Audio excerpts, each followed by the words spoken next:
you believe in yourself, you can do anything. Want a promotion? Work hard, dress to impress. Want to ask a girl out? All it takes is a little confidence. Excuse me, I couldn't help but notice that you were looking in my direction. Oh, yes, I was. You just ordered the same exact lunch as me. My name is George. I'm unemployed and I live with my parents. I'm Victoria. Hi. And with a little curiosity, journalists can uncover the news. In the 1970s, journalists discovered their secret to success was follow the money. I have to do this my way. You tell me what you know, and I'll confirm. I'll keep you in the right direction if I can, but that's all. Just follow the money. But since then, journalists have lost their sense of curiosity. Journalists just reported what they were told. Many times it was the CIA doing the telling. But Prime Time's noticed something. Curiosity's back in the briefing room. Yes or no, was the president involved in the shakedown attempt? Stephen, Yes or no? Stephen, I just answered the question. I just said, it's not up to you how I answer the question. Was the president there or not? I would refer you to my colleagues at the White House Counsel. Have you spoken to the president about this? Have you asked him whether he was there with his son on July 30th? This is not a conversation that I've had with the president. You've stated that the president stands by his comment from the 2020 campaign that he never once discussed his son's overseas business dealings. What I will say is nothing has changed. Nothing has changed, and I will leave it there. Anything else, I will refer you to the White House Counsel. This is not a change? I just answered the question. Whoa! I don't remember the briefing room being this testy since Jim Acosta was there. And this isn't just our very own stupid son of a bitch, Peter Doocy, asking questions about the president demanding cash bribes from China. These are mainstream reporters. It got so intense, Kirby had to come and rescue Binder, and then he had to tap out. Watch. I will make certain that between the man sitting next to me and every person he knows, and my ability to forever hold a grudge, that you will regret not following my direction. Let me save you some breath. If you're going to ask about this, I am not addressing. I know you do more than I'd like you to have. I am not going to address this issue from this podium. I'm just not going to do it. All right. I'm not going to do it. Where was the president on the date? Thank you. Thanks, guys. Have a great weekend. Look how effective the press can be when they operate like pack animals, all hungry for the same facts, all curious about the same thing. This hasn't happened since the Trump administration. And it's not just the White House Press Corps. All three broadcast networks, ABC, CBS, and NBC, devoted serious airtime to the Biden scandal. The lead IRS agent investigating Hunter Biden telling Congress they uncovered evidence the president's son pressured a potential Chinese business partner to move ahead with the deal by invoking his father. If true, this would seem to contradict comments from President Biden that he was not involved in his son's business deals. Karine Jean-Pierre told me, I have not spoken to the president about that. I asked her, do you plan to? Can you get us that answer? And she said, Chuck, no, I don't plan to speak to him about this, and I don't plan to address this from the podium. Wow. And that's which in many ways creates more questions about this issue. So why is this happening now, all of a sudden? Well, a week ago, Chuck Todd was still convinced the laptop was Russian disinformation. So what set the press off? Well, it was a combination of Hunter's plea deal and two explosive IRS whistleblowers. A text message, Hunter Biden threatening China while Joe Biden was in the room, saying they would face consequences if they didn't pay the Bidens millions of dollars. This is a stunning piece of hard evidence that even the most liberal reporter can't ignore. Plus, the fact that several eyewitnesses say that Biden's Justice Department obstructed the Hunter prosecution, even tipping Hunter off to search warrants and blocking felony charges and running out the clock on statute of limitations. So you're looking at blatant corruption at the highest level of the administration. But what Washington really can't stand is the appearance of corruption. They're all corrupt, but they go to great lengths to hide it. So when Joe Biden invites Hunter to a state dinner Thursday night, 48 hours after he pled guilty to tax evasion and gun charges, Washington said, whoa, Joe, you're making it hard to defend you. Tell Hunter to keep the tux in the closet. What are you doing having him rub elbows with Attorney General Merrick Garland in the middle of a plea deal scandal? You think it was appropriate for Hunter Biden to be at the same event as the Attorney General Merrick Garland was in the same week he accepted a plea deal? You know, I think as the president explains, that's his son. You understand the perception issue of something like that, though? I do. And do you wish that perception were different? You always wish there were different perceptions, but that's not reality. We know we're making progress when the media is covering the perception of a scandal. We're almost there. Now, how do I know Joe Biden's an intelligence op? Well, because he lets Hunter throw a wedding at the White House while under federal investigation and then brings him to a state dinner after he blocks felony charges. The only way you do that is because you know you can get away with doing that. And fresh off the state dinner, Joe takes Hunter to Camp David with him for the weekend. Now, it was at Camp David this weekend that Joe Biden held an important phone call with Zelensky of Ukraine. Was Hunter in the same room for the phone call? Joe and Hunter shook down the previous Ukrainian president, and now with billions going out the door, is Hunter in the room for that phone call too? You cannot defend that. The Biden scandal is no longer just a Biden scandal. It's becoming a Democrat scandal.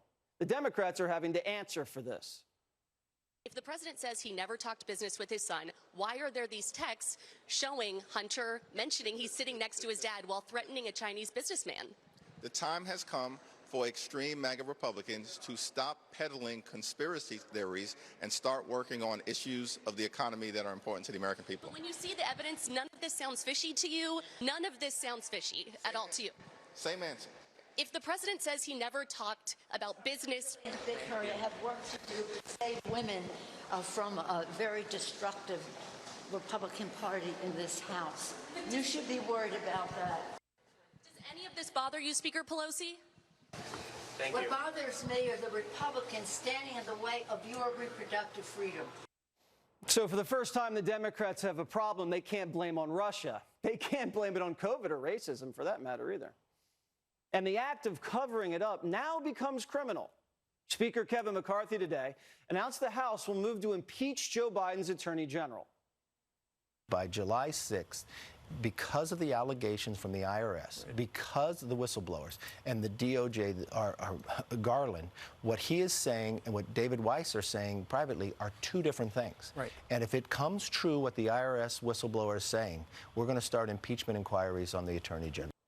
So Fox News caught Joe Biden coming out of an event today. Watch this.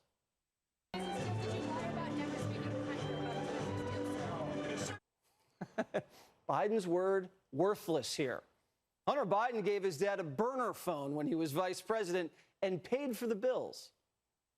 What is the line of communications between Hunter Biden and his business partners and Joe Biden when he's vice president of the United States? It's not the government phone. It's not Joe Biden's personal phone. We know from the laptop that Hunter Biden's business paid for a private phone line that Joe Biden used while he was vice president. It was from AT&T. It was $300 a month. Whoa. Hunter was using Ukrainian bribes to pay for his dad's burner phone when he was vice president. What? Well, what else did Hunter pay for? We already know that Hunter's on record complaining about half his salary going to the big guy. So will House Oversight issue subpoenas for Hunter's credit cards and Hunter's phone records? If AT&T gives you Biden's burner phone records when he was vice president, that should tell us something. And if Hunter was putting his dad's lifestyle on his shell company's credit cards, then you should be able to draw a line from China to Hunter to Joe Biden. And that's your smoking gun. And the whistleblowers aren't done. One Delaware beer baron says he went to prison for 2 years for illegal donations to Joe Biden. The Bidens came asking him for $100,000 in donations, and to skirt the legal limit, the Bidens suggested he had all of his employees donate, straw donors. Well, he got caught. Joe told him tough luck. And then when he offered the feds to wear a wire, they said no. Big guy's off limits. That beer baron, Chris Tagani, joins us now. So, Chris, how did this shake out? How did the Bidens approach you in asking you for these donations? It happened.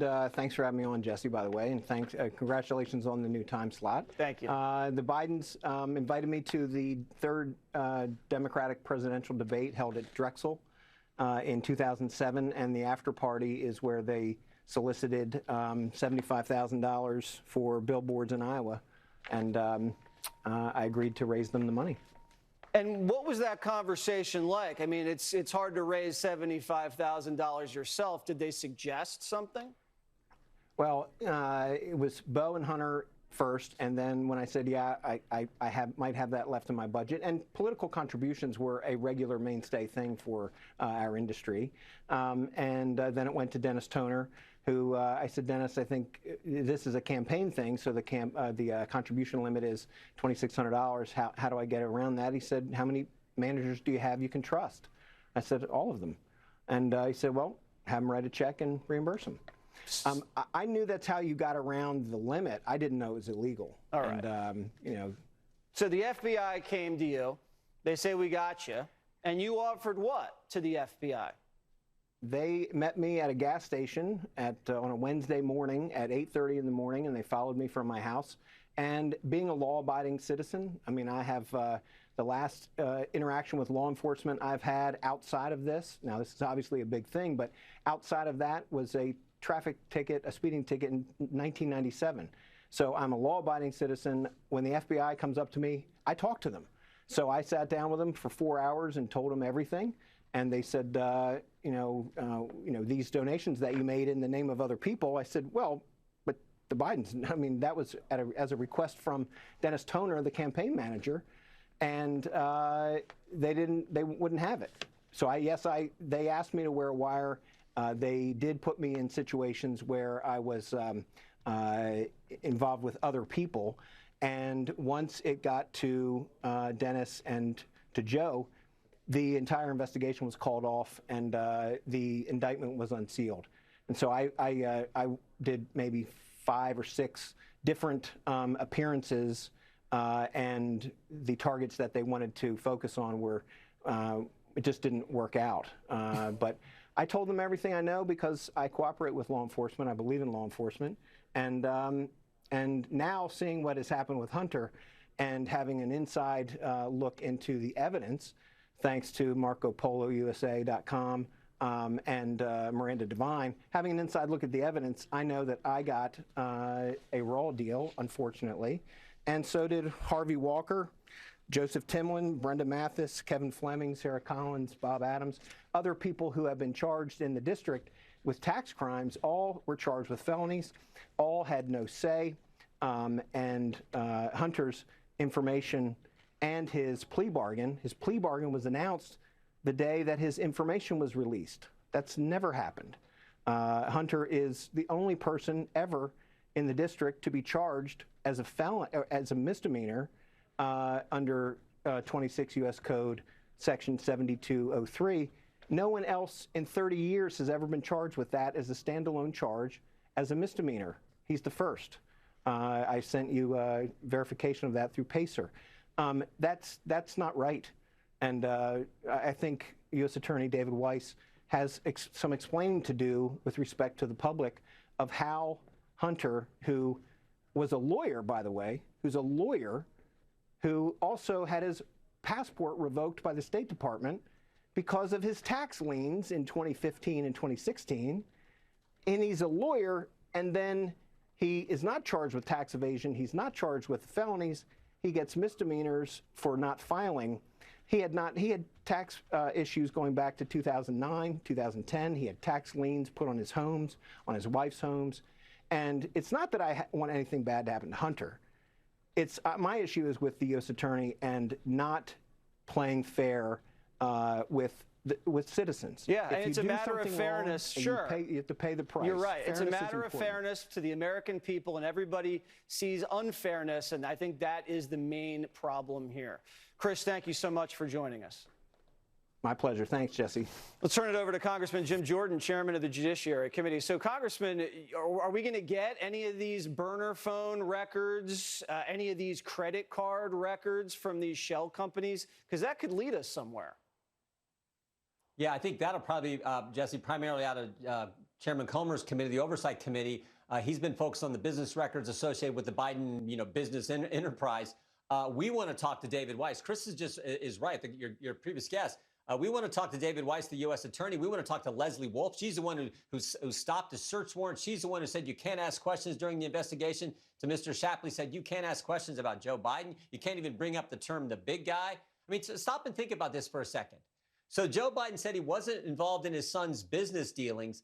That sure looks like it wasn't accurate. And Merrick Garland said he took a hands-off approach to the investigation. That sure looks like it wasn't accurate as well. So those are the questions we have to ask. The first one will be done, I think, in Chairman Comer's committee. He is focused on that the entire 6 months we've been in Congress. We will continue to focus on the Justice Department. So we want to talk to David Weiss. We want to talk to Mr. Estrada. We want to talk to Leslie Wolf. We want to talk to all these U.S. attorneys and say, why did you do it this way? I mean, this is a credible whistleblower, 14 years experience, handled some of the biggest international tax cases in that time frame, handled some of the biggest ones that the IRS has dealt with. We think he's credible. He's raised important issues. We want to get the answers, and the way you do that is to talk to these attorneys who handled this case. All right, good. Well, we'll be looking forward to that. In a regular police department, if someone tips off a target to a search warrant, that person's out of the force. I mean, you can't get away with that. Yeah. All right, Congressman. That's what Leslie Wolf and the FBI did. You're exactly right. All right. Hopefully there's some consequences there. Thank you. Thank you.